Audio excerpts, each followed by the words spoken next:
Bonjour, bonjour à toutes et à tous et bienvenue dans cet autre épisode d'Afro Business.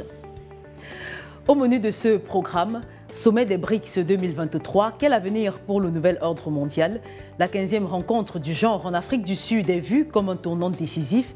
Un certain nombre de pays en développement entendent désormais peser sur les grandes orientations mondiales qui les affectent, notamment la libération de la mainmise des principales puissances sur le continent africain, ainsi que sur les monnaies avec la domination du dollar dans les échanges commerciaux. Les BRICS d'hier, d'aujourd'hui et de demain, c'est avec Julien Onguéné-Ateba, logisticien des transports, expert en douane et transit, chercheur et écrivain. Il nous rejoindra en seconde partie de ce programme. Mais revenons en arrière et parlons des enjeux au centre du sommet de Johannesburg en août dernier en Afrique du Sud. Vous le verrez dans l'élément qui va suivre. Plusieurs questions principales ont meublé cette rencontre du mois d'août. La monnaie, l'élargissement du groupe, le nouvel ordre mondial a pour objectif d'en finir avec l'hégémonie des pays du Nord et la suprématie du dollar américain. On regarde. La dédollarisation, le nouvel ordre mondial, la fin de l'hégémonie des pays du Nord, l'accélération de la croissance mutuelle. Autant de sujets sur la table des pays membres des BRICS. Aujourd'hui, BRICS plus 6 au COPE, communauté des pays pré-émergents et émergents.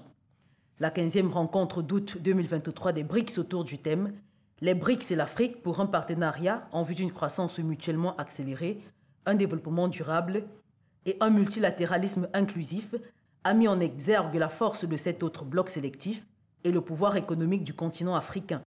Une déclaration confirmée avec l'entrée dans les BRICS dès janvier 2024 de l'Éthiopie et de l'Égypte. Des pays au fort produit intérieur brut qui, aux côtés de leurs pairs, viendront davantage donner du poids à l'organisation. Les BRICS basculeront, selon certains, à près de 43% de la population mondiale, environ 33% de l'économie et près de 30% du territoire mondial. Et selon le FMI, le bloc pourrait représenter le tiers de l'économie mondiale d'ici 2028. Le groupe représente déjà une force majeure dans l'économie mondiale, notamment avec la création en 2015 de la Banque de développement, dont le but est de soutenir les projets d'infrastructure et de développement dans les 5 et dans d'autres pays en développement.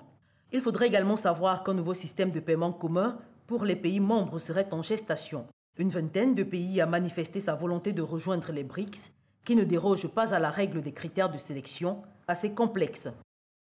Et avec l'arrivée de nouveaux membres d'ici les prochaines années, l'on pourrait atteindre les BRICS plus 50 d'ici 2050. On assistera certainement à l'entrée de plusieurs pays africains, dont pour l'instant, l'introduction dans les BRICS semble une équation à plusieurs inconnus. Retrouvons à présent Retrouvons à présent du côté de Yaoundé Julien Onguéné-Ateba qui s'exprime sur le sujet, sur le nouvel ordre mondial, l'avenir des BRICS, du dollar américain et surtout le développement économique du continent africain. On se retrouve juste après.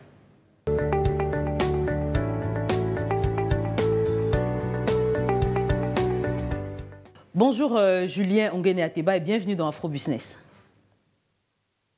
Bonjour Madame Benga, bonjour à vos téléspectateurs qui sont honorés d'être des vôtres.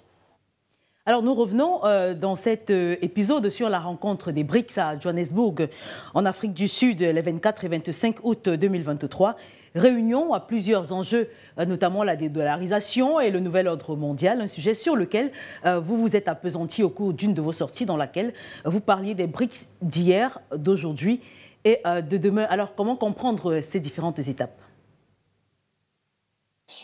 Alors, il faut comprendre une chose, c'est que les BRICS ne sont pas nés aujourd'hui. Les BRICS ont balisé leur terrain. Les BRICS ont commencé hier avec des puissances qui ont commencé à se développer. C'est le cas de la Chine, c'est le cas du Brésil, de l'Inde et de l'Afrique du Sud aujourd'hui. Ce qu'il faut savoir, c'est que hier, la Chine était un pays quand même qui a investi des efficaces. Et le modèle d'émergence de la Chine aujourd'hui a été un peu calqué sur le modèle du travail et les réformes que Mao Tse-tung, l'architecte, le penseur de la Chine, avait mis en place depuis près de 40 ans. Donc la Chine sort d'une révolution de l'émergence économique de près de 40 ans. Alors quand vous observez par exemple Le Brésil, hier, c'est un peu la démographie. C'est un pays qui a calqué son modèle d'émergence économique sur les réformes agricoles axées sur les fermes agricoles. Quand vous regardez un pays comme la Chine, je veux dire l'Inde d'hier, c'est un pays qui a calqué son modèle d'émergence économique sur ce qu'on appelle le modèle pro-affaires au détriment du modèle pro-libéral. Parce que l'Inde d'hier voulait que les puissances du pays, par exemple les grands hommes d'affaires indiens, mettent à contribution leurs capitaux à côté du capital que les pouvoirs publics auraient pu avoir et construire les grandes infrastructures au niveau de la santé, l'éducation, la technologie, l'énergie. Voilà comment ça, c'est au niveau plein. L'Afrique du Sud, hier, c'est une réforme post-appel qui est assise sur un modèle individuel lié. Ça, c'est un peu le modèle d'émergence de l'Afrique du Sud. Par contre, la Russie, c'est un peu ce qu'on peut appeler un paradoxe. Un paradoxe, la Russie sort quand même du période post-guerre froide qui a laminé son économie. Et avec le chaos que les oligarques russes ont fait, ça a quand même entraîné la Russie à reformer son modèle économique qui a commencé à trouver des solutions pendant le début du 21e siècle. Vous voyez, la Russie de 2000 est une Russie qui s'est modernisée et vous comprenez pourquoi la Russie, ces 20 dernières années, voudrait s'écouter. Donc, de manière prosaïque et dramatique, voilà quoi ressemble un peu les BRICS d'hier, 27, et enclenche un nouveau modèle aujourd'hui. Alors, ce 15e sommet a vu l'entrée de 6 nouveaux pays au sein des BRICS qui deviennent dorénavant les BRICS plus 6 au COPE, communauté des pays pré-émergents et émergents avec l'entrée dès janvier 2024 de l'Argentine, de l'Éthiopie, de l'Égypte, de l'Iran, de l'Arabie Saoudite, des Émirats Arabes Unis. On pourrait alors arriver aux BRICS plus 30 d'ici 2050. On a là une véritable machine économique qui ne fait que s'agrandir. Quelle lecture ? Exactement. À mon sens, on se retrouvait dans un modèle que j'appelais le modèle BRICS plus 6. Et si j'avais une proposition à donner aux pays des BRICS, on pourrait également parler d'une communauté des pays pré-émergents. Parce qu'en réalité, il y en a des pays qui sont déjà techniquement émergents et des pays qui aspirent à l'émergence économique, qui sont en chemin pour l'émergence économique.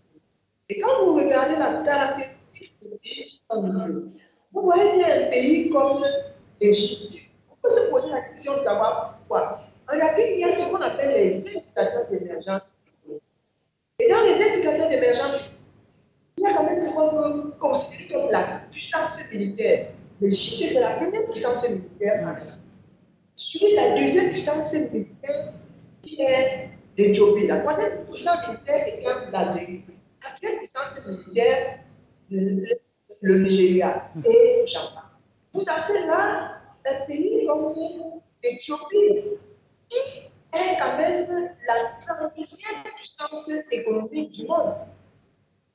Vous avez l'Égypte qui est quand même la deuxième économie en Afrique après le Nigeria. Et que ça peut paraître paradoxal qu'un pays comme le Nigeria ait été lésé. Mais en réalité, il faut comprendre que les indicateurs d'émergence économique du Nigeria n'étaient pas assez conséquents pour qu'on classe le Nigeria parmi les 2 pays africains qui ont eu accès. Maintenant, on peut le parler, on peut aller plutôt en termes de pays, l'Iran, l'Arabie Saoudite, les Émirats Arabes Unis. Vous savez, pour maintenir la problématique, la problématique de la polarisation et des échanges culturels, il y a là un volet pétrolier. Les échanges mondiaux sont libérés, par exemple, en dollars à hauteur de 67% aussi. Et le problème que pose le lobby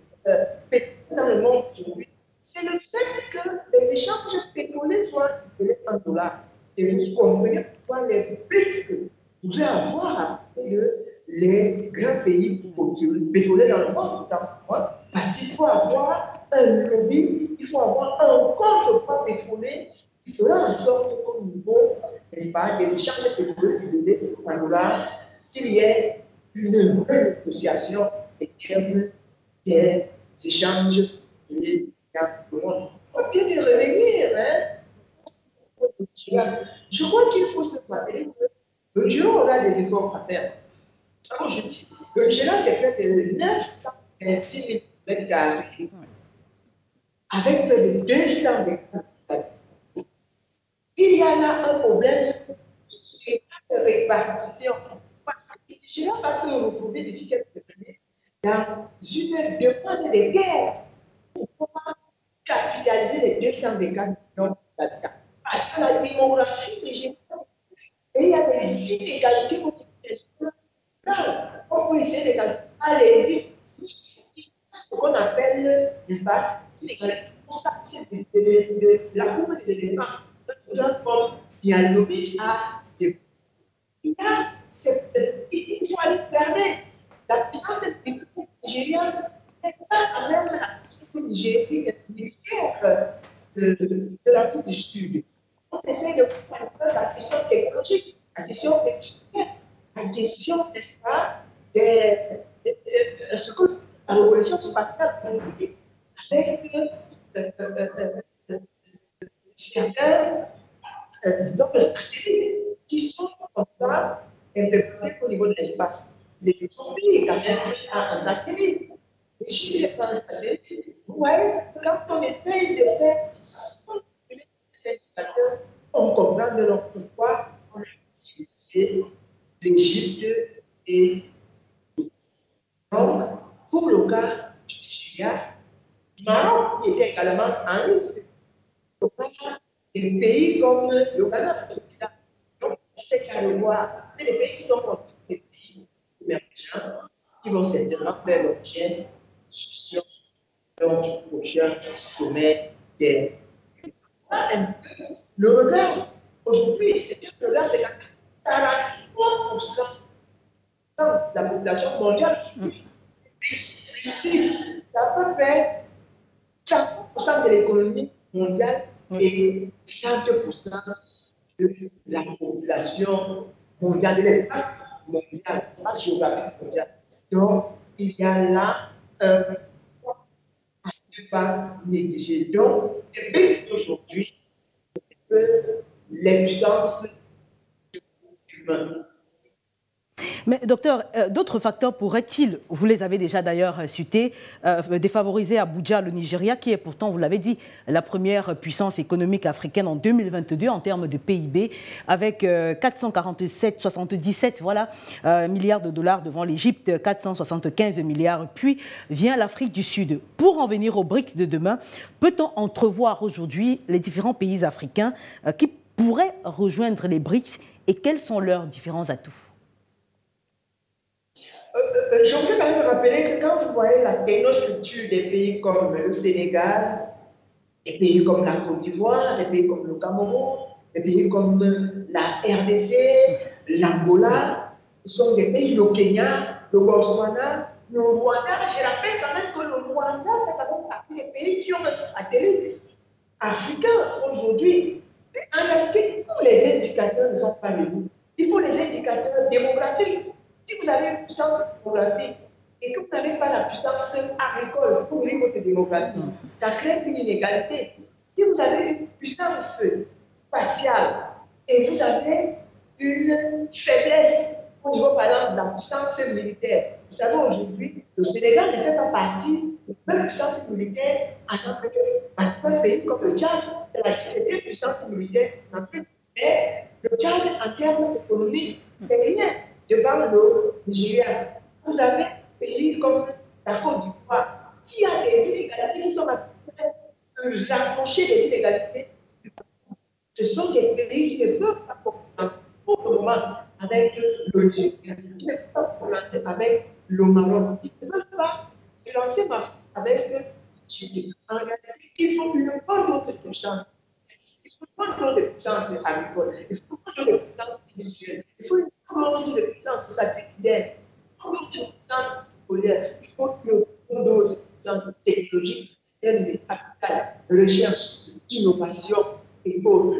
Ce sont ces indicateurs-là qui sont mesurés et qui font la comparaison pour pouvoir être plus élevé par rapport à l'autre. Donc, l'aspect économique qui part, parce que le Nigeria étant la 30e mondiale de première puissance économique en Afrique, vous avez vu que les contre les chiffres et les produits ont été privilégiés par rapport au Nigeria.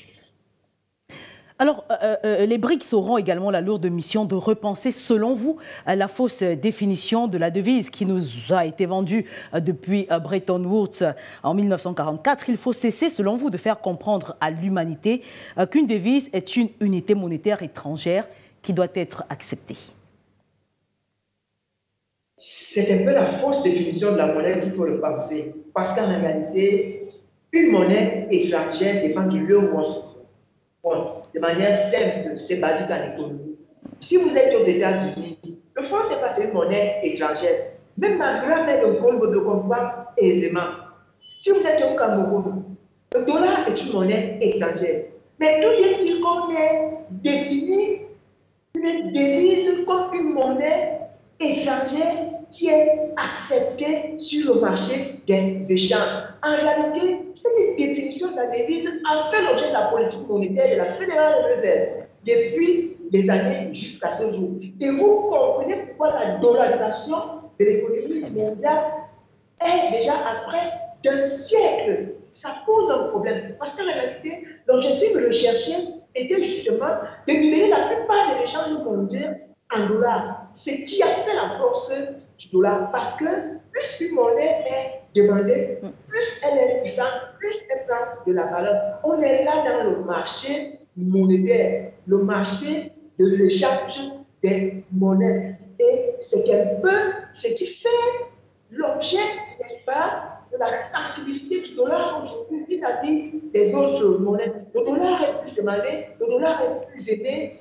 et puis les échanges sont plus libérés en dollars. Ça pose un problème. Parce que quand vous regardez la structure des réserves d'échange dans le monde aujourd'hui, la Chine, l'Inde, le Brésil, la Suisse, la Russie sont les pays qui ont les réserves d'échange les plus élevées dans le monde. Et heureusement, plus libérés en dollars. Ça pose un problème. Ce que les BRICS font aujourd'hui, c'est que ces réserves-là soient libérées en une monnaie, qu'on pourra appeler la monnaie BRICS. Ça va ouvrir des opportunités. Ça va permettre aux BRICS d'être un peu indépendants et de créer un cadre monétaire à l'échelle internationale qui pourrait profiter au niveau des BRICS, mais profiter aussi. Justement, je disais qu'on pourrait assister à la dédollarisation et par conséquent à ce qu'on appelle techniquement en économie les guerres monétaires. Parce que les guerres monétaires sont très anciennes dans l'histoire. À l'époque, la livre sterling et le Deutsche Mark ont dominé l'économie mondiale entre 1825 et 1930. C'était contre le dollar. Et aujourd'hui, après un siècle de dollarisation, on se rend compte que nous tendons là vers des guerres monétaires entre le dollar et la monnaie BRICS qui pourrait être créée demain. Et ça va changer la culture de l'économie mondiale et ça permettra quand même aux BRICS d'offrir d'autres opportunités avec aux espaces économiques et monétaires de par le monde. Alors, quelles réformes espérer des BRICS au cours des prochaines années? Alors, la première réforme, il faut savoir une chose, elle est déjà la réforme monétaire, on l'a dit.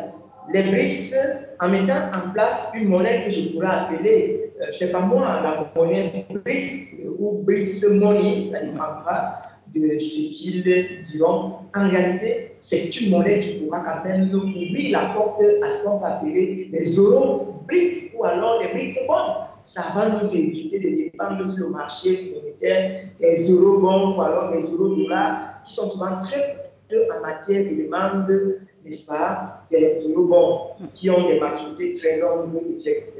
La deuxième réforme quand même des BRICS, ce serait de penser quand même à un modèle militaire sous la forme de l'OTAN. Parce que vous ne pouvez pas avoir une entité puissante si vous ne mettez pas en place un traité militaire comme l'OTAN. C'est ce que j'ai appelé OTAN BRICS plus.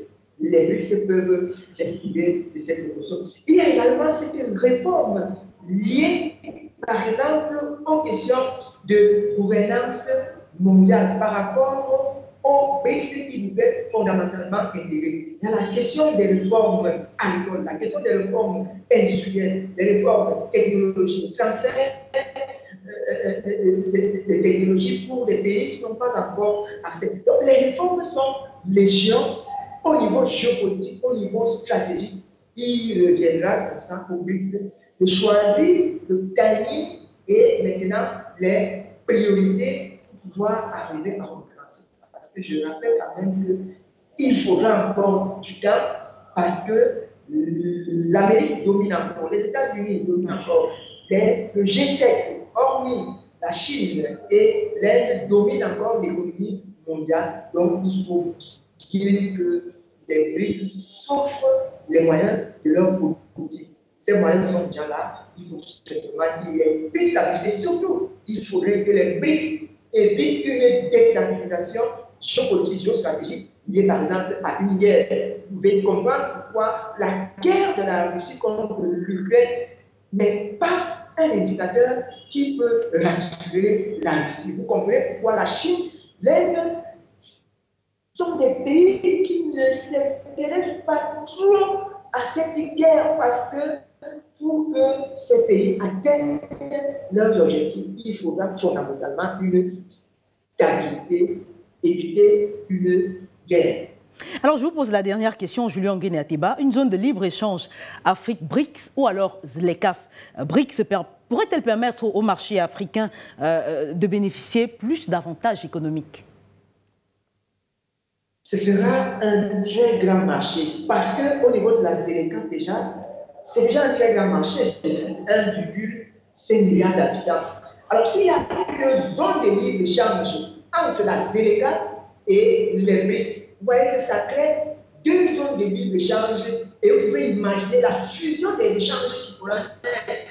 On pourra se retrouver avec des échanges entre 1,5 milliard d'habitants au niveau de l'Afrique des consommateurs qui vont échanger avec près de 3 milliards d'habitants au niveau des BRICS actuels. En réalité, on se retrouve là avec un marché de près de 4,5 milliards de consommateurs dans le monde. Et vous pouvez imaginer le nombre de consommateurs, le nombre d'entreprises, les échanges et autres, au niveau des services, au niveau du secteur agricole, industriel et autres.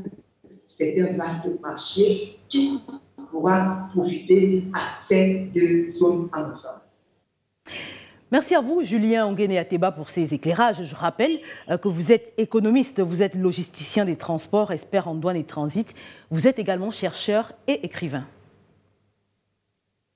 C'est exact. Merci de m'avoir honoré. Et c'est la fin de ce programme. Merci à vous de nous avoir regardés. Je vous invite également à nous suivre sur nos différentes plateformes de réseaux sociaux, sur Facebook, sur Twitter, sur LinkedIn ou encore sur Instagram. Vous pouvez également nous regarder sur le canal 792 du bouquet Star Times. À très vite.